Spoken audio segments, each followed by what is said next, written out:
Hi friends, ഞാൻ ഇന്നൊരു പുതിയ വീഡിയോയുമായിട്ടാണ് എത്തിയിരിക്കുന്നത്. Welcome to the video. എനിക്ക് കുറച്ച് മരിച്ചിനിയുടെ കമ്പ് കിട്ടിയിട്ടുണ്ടായിരുന്നു. അപ്പോൾ അതൊന്ന് നടാൻ പോവുകയാണ്. അപ്പം മലയമ്പോറിൻ്റെ കമ്പാണ് കിട്ടിയിരുന്നത്. അപ്പോൾ അതെല്ലാം ഒന്ന് കട്ട് ചെയ്തെടുക്കാം. അപ്പം ഒരു 1.5 ഇഞ്ച് നീളത്തിലാണ് ഞാൻ കട്ട് ചെയ്യുന്നത്.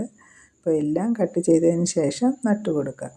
ആദ്യം ഞാനൊരു 30 കുഴി എടുത്തിട്ടുണ്ട്. അപ്പോൾ വാഴ നട്ടതിൻ്റെ ഇടയിലാണ് സ്ഥലം ഉണ്ടായിരുന്നത്. അപ്പോൾ അവിടെ ഒരു 30 കുഴി എടുത്തിട്ടുണ്ട്. അതൊന്ന് നടാൻ പോവുകയാണ്. അപ്പോൾ നടുന്നതിന് മുന്നേ അത് എല്ലാം കട്ട് ചെയ്ത് വെച്ചിട്ടുണ്ട്. അതിൻ്റെ മുട്ട് നോക്കി വേണം ഒന്ന് നട്ട് കൊടുക്കുക. അപ്പം മുകളിലോട്ട് കുരുപ്പ് വരുന്ന രീതിയിൽ വേണം നടാൻ. അധികം ഒന്ന് താഴ്ത്തി കൊടുക്കേണ്ട ആവശ്യമില്ല. ജസ്റ്റ് ഇതുപോലെ ഒന്ന് താഴ്ത്തി കൊടുത്താൽ മതി.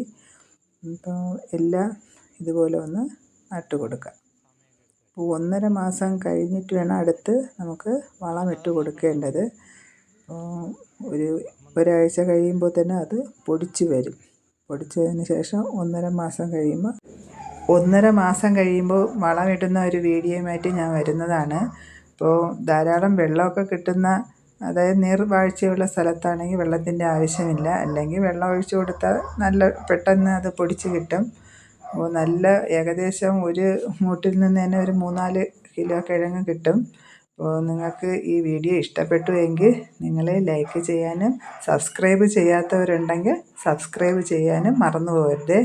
Thank you for watching my video. By.